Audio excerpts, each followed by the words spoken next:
سورہ رحمان کا جو فیض ہے یہ علاج ہے. علاج میں ظاہری بیماریاں تو بتائی گئی ہیں، ذہنی، جسمانی، روحانی، نفسیاتی، جو بھی بیماری ہیں، لیکن اصل میں یہ اس بیماری کا علاج ہے جو انسان کے لیے قدرت کی طرف سے سب سے بڑی سزا ہے، جب ہمارا دل دنیا کی محبت سے سخت ہو جاتا ہے.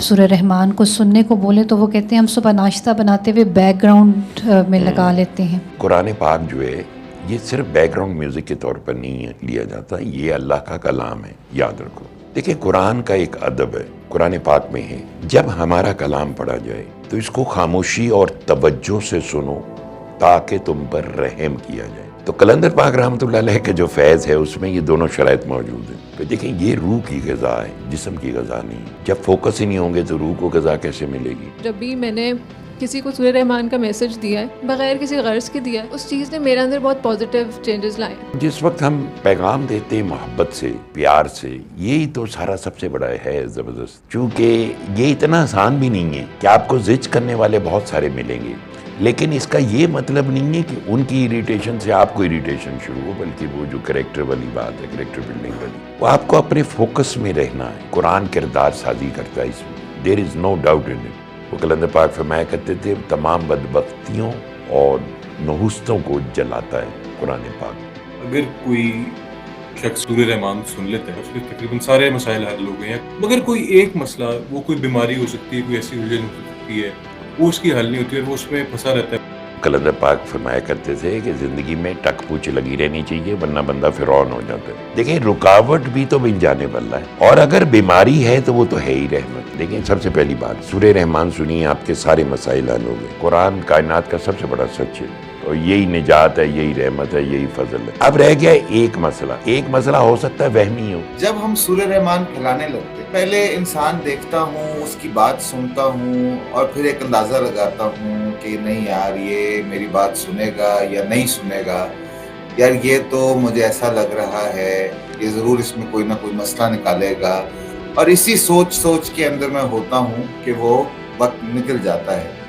ہماری اپنی ایک آنکھوں کی ایک میرے خیال ہے ایک کھیل ہے. کچھ چہرے ہمیں اچھے لگتے ہیں، کچھ چہرے ہمیں اچھے نہیں لگتے، لیکن جب ہم اس پیغام کو لے کے نکلتے ہیں تو اس میں رنگ و نسل، مذہب، لا مذہب، کوئی چیز بیچ میں حائل نہیں. چاہے وہ کسی علاقے سے تعلق رکھنے والا ہے، نان مسلم ہے، یہ ہدل للناس ہے، انسانیت کے لیے ہدایت ہے. ہم نے یہ پیغام لے کے اس تک جانا ہے ہر صورت میں. ہمیں کیا پتا اس کا ظاہری چہرہ آپ کو اچھا نہیں لگ رہا، لیکن اس کے دل میں اللہ کے لیے کتنا گوشہ محبت ہے. قرآن پاک کی کسی ایک صورت کو آپ پروموٹ کر رہی ہیں، یہ مس انفارمیشن ہے. کسی ایک صورت کو اسپیسیفک مقصد کے لیے نہیں کرنا چاہیے، اس کی اجازت نہیں ہے. قرآن کا ہر حرف شفا ہے، ہر حرف نور ہے، ہر حرف رحمت ہے.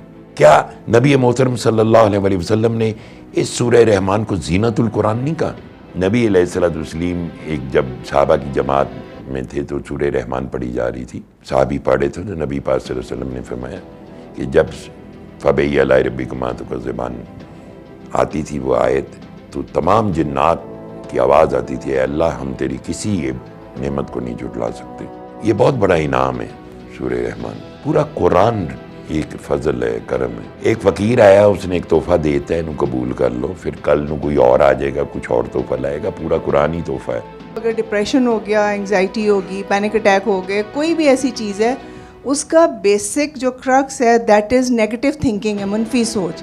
اور جو قلندر پاک فرماتے تھے بیٹا پاپا بیماری تو بہت چھوٹی چیز ہے، اصل میں سورہ رحمان جو ہے وہ منفی سوچ کو مثبت کرتی ہے. تو منفی سوچ جو ہے ہمارے اندر، وہ در حقیقت ایک دیمک کی طرح ہے جو ہمارے اندر کو چاٹ رہی ہے، اور اس سے ہمیں بیماریاں لاحق ہوتی ہیں. اور منفی سوچ سے ہی بیماری پیدا ہوتی ہے. منفی سوچ سے جب بیماری پیدا ہوتی ہے تو اس کا مطلب ہے کہ ایک پازیٹیوٹی چاہیے اس کو کیور کرنے کے لیے. تو پازیٹیوٹی جو ہے وہ اللہ سے رجوع کرنے میں، اللہ نے ہر حال میں ہمیں اپنی ڈیپینڈنسی کی طرف بلایا کہ اللہ سے رجوع کرو، اللہ سے رجوع کرو. تمہیں بوٹ کا تسمہ بھی چاہیے تو اللہ سے رجوع کرو. اب اس کے بعد ہے کہ اللہ سے عافیت کی دعا مانگو. قلندر پاک رحمۃ اللہ علیہ کا سب سے بڑا حسن یہ کہ انہوں نے ہمارے دلوں میں اللہ کے ہونے کا احساس پیدا کر کے اللہ سے رجوع کرنے کی ایک نیا شعور دیا کہ تمہارا رب ہے، تمہیں فکر کرنے کی ضرورت نہیں.